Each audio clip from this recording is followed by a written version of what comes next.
नमस्कार प्यारे देशवासियों और हमारे सम्मानित पेंशन धारकों, आप सभी का हमारे इस विशेष और विस्तृत न्यूज़ विश्लेषण में हार्दिक स्वागत है। आज का ये विस्तृत प्रस्तुतिकरण देश के करोड़ों कर्मचारियों, सेवानिवृत्त अधिकारियों और उन वरिष्ठ नागरिकों के नाम है जिन्होंने अपने जीवन के अनमोल वर्ष देश की सेवा, संस्थाओं के निर्माण और परिवार के भविष्य को सुरक्षित करने में लगा दिए। आज हम जिस विषय पर चर्चा करने जा रहे हैं वह केवल एक सरकारी घोषणा या संभावित फैसला भर नहीं है, बल्कि ये उन लाखों घरों की उम्मीद, सम्मान और आत्मनिर्भरता से जुड़ा प्रश्न है जो अपनी बुढ़ापे की आय के लिए पेंशन पर निर्भर हैं। हाल के दिनों में दो बड़ी खबरों ने पेंशनर्स और केंद्रीय कर्मचारियों के बीच एक नई ऊर्जा और आशा का संचार किया है। पहली खबर कर्मचारी पेंशन योजना से जुड़ी है, जिसे आमतौर पर EPS 95 के नाम से जाना जाता है और जिसका संचालन एम्प्लॉयज़ प्रोविडेंट फंड ऑर्गेनाइजेशन यानी EPFO के माध्यम से किया जाता है। और दूसरी खबर केंद्र सरकार के कर्मचारियों और पेंशनर्स के लिए महंगाई भत्ते तथा महंगाई राहत में संभावित बढ़ोतरी से संबंधित है। इन दोनों खबरों ने देश के कोने कोने में चर्चा को जन्म दिया है, क्योंकि इनका सीधा संबंध जेब, जीवन स्तर और आर्थिक सुरक्षा से है। सबसे पहले बात करते हैं कर्मचारी पेंशन योजना 1995 की, जिसे आमतौर पर EPS 95 कहा जाता है। यह योजना उन कर्मचारियों के लिए बनाई गई थी जो संगठित क्षेत्र में काम करते हुए भविष्य निधि में योगदान देते रहे हैं। इस योजना के तहत कर्मचारी और नियोक्ता के योगदान का एक हिस्सा पेंशन फंड में जाता है, जिससे सेवानिवृत्ति के बाद नियमित मासिक पेंशन दी जाती है। वर्षों से लाखों पेंशनर्स की ये मांग रही है कि न्यूनतम पेंशन राशि को बढ़ाया जाए, क्योंकि वर्तमान में कई लोगों को इतनी कम पेंशन मिलती है कि उससे दवा, किराना और बिजली जैसे बुनियादी खर्च भी पूरे करना मुश्किल हो जाता है। बढ़ती महंगाई, चिकित्सा खर्चों में निरंतर वृद्धि और जीवन यापन की लागत में उछाल ने इस मांग को और भी मजबूत कर दिया है। देश के अलग अलग राज्यों से छोटे कस्बों से लेकर महानगरों तक पेंशनर संगठनों ने समय समय पर सरकार के सामने अपनी बात रखी है कि न्यूनतम पेंशन को सम्मानजनक स्तर तक लाया जाए, ताकि बुजुर्गों को आर्थिक असुरक्षा का सामना न करना पड़े। इसी पृष्ठभूमि में ये खबर सामने आई है कि सरकार न्यूनतम पेंशन राशि को बढ़ाकर लगभग 7,000 रुपये प्रतिमाह करने के प्रस्ताव पर गंभीरता से विचार कर रही है। यह प्रस्ताव यदि अंतिम रूप लेता है तो लाखों पेंशनर्स के जीवन में बड़ा बदलाव ला सकता है। सोचिए उस बुजुर्ग कर्मचारी के बारे में जिसने 25 या 30 साल तक किसी फैक्ट्री, कार्यालय या संस्थान में काम किया, हर महीने अपनी तनख्वाह से अंशदान कटवाया और ये विश्वास रखा कि सेवानिवृत्ति के बाद उसे कम से कम इतनी आय तो मिलेगी कि वह सम्मानपूर्वक जीवन जी सके।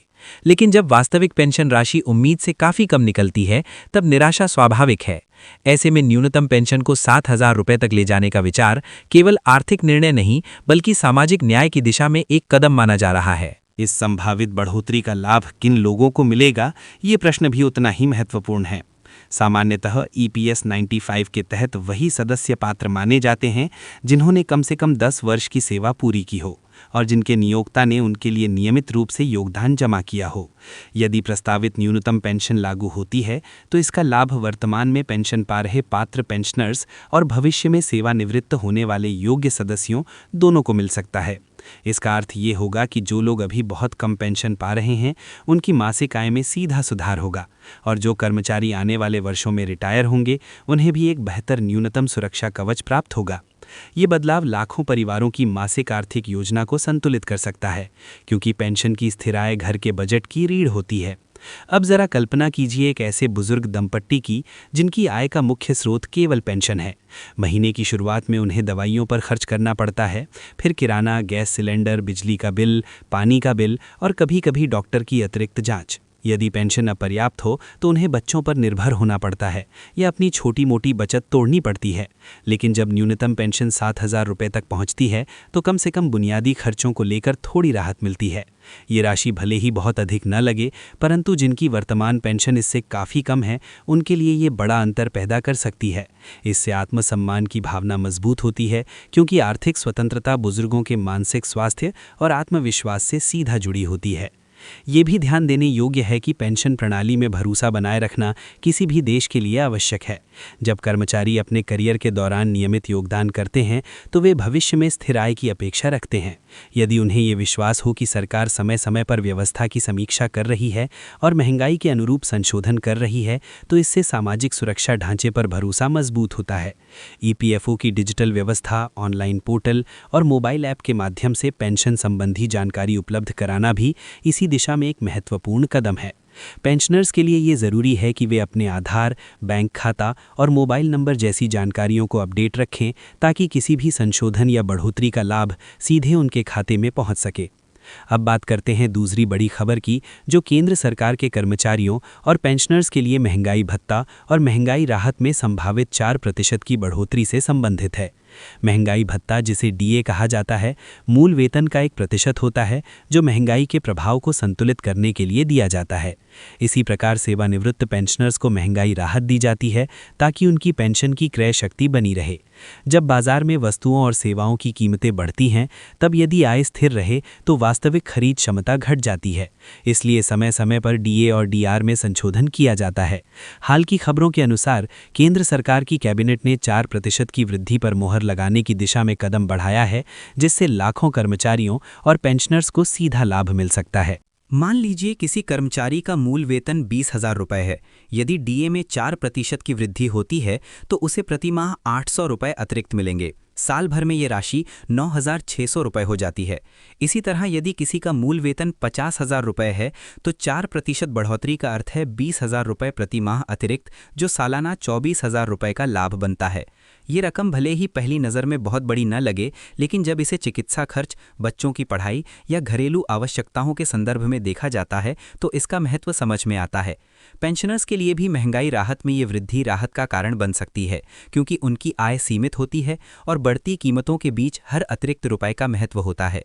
देश में लगभग 49 लाख केंद्रीय कर्मचारी और 65 लाख से अधिक पेंशनर्स इस तरह की बढ़ोतरी से प्रभावित हो सकते हैं।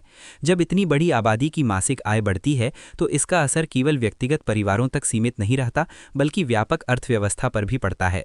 अतिरिक्त आय बाजार में मांग को बढ़ाती है, जिससे व्यापार, उत्पादन और सेवाओं में गति आती है। छोटे दुकानदारों से लेकर बड़े उद्योगों तक सभी को इसका अप्रत्यक्ष लाभ मिल सकता है। इस प्रकार डीए और डीआर में वृद्धि केवल कर्मचारियों के हित का मामला नहीं, बल्कि व्यापक आर्थिक गतिविधि को प्रोत्साहित करने वाला कदम भी बन सकता है। इन दोनों संभावित फैसलों को यदि एक साथ देखा जाए तो ये स्पष्ट होता है कि सरकार सामाजिक सुरक्षा और कर्मचारियों के हितों के बीच संतुलन बनाने का प्रयास कर रही है। एक ओर ईपीएस 95 पेंशनर्स के लिए न्यूनतम पेंशन बढ़ाने पर विचार और दूसरी ओर महंगाई भत्ते में वृद्धि, दोनों कदम उस वर्ग को राहत देने की दिशा में हैं जो निश्चित आय पर निर्भर है। हालांकि अंतिम निर्णय और आधिकारिक अधिसूचना का इंतजार करना आवश्यक है, लेकिन चर्चा और संकेतों ने पहले ही पेंशनर्स के बीच उम्मीद जगा दी है। ऐसे समय में पेंशनर्स और कर्मचारियों के लिए सबसे महत्वपूर्ण सलाह यही है कि वे केवल आधिकारिक स्रोतों पर भरोसा करें, अफवाहों और अपुष्ट खबरों से बचें। किसी भी बदलाव की पुष्टि ईपीएफओ की वेबसाइट, आधिकारिक प्रेस विज्ञप्ति या विश्वसनीय समाचार माध्यमों से ही करें। साथ ही अपने दस्तावेज और बैंक विवरण अद्यतन रखना न भूलें ताकि किसी भी बढ़ोतरी का लाभ समय पर मिल सके। धैर्य बनाए रखना भी आवश्यक है, क्योंकि नीतिगत फैसलों में प्रशासनिक प्रक्रियाएं समय लेती हैं। एक बार अधिसूचना जारी हो जाने पर बढ़ी हुई राशि और बकाया भुगतान स्वतः खातों में जमा हो सकता है। अंततः ये कहा जा सकता है कि पेंशन और महंगाई भत्ते से जुड़ी ये खबरें केवल आर्थिक आंकड़ों की बात नहीं है, बल्कि ये उन चेहरों की मुस्कान से जुड़ी हैं जो अपने जीवन की सांध्य बेला में सुरक्षा और सम्मान की अपेक्षा रखते हैं। यदि न्यूनतम पेंशन 7,000 रुपये तक पहुंचती है और महंगाई भत्ता 4% बढ़ता है तो ये दोहरा लाभ लाखों परिवारों के लिए राहत का कारण बन सकता है। ये कदम सामाजिक सुरक्षा तंत्र को मजबूत करने, बुजुर्गों को आत्मनिर्भर बनाने और कर्मचारियों के मनोबल को बढ़ाने की दिशा में महत्वपूर्ण सिद्ध हो सकता है।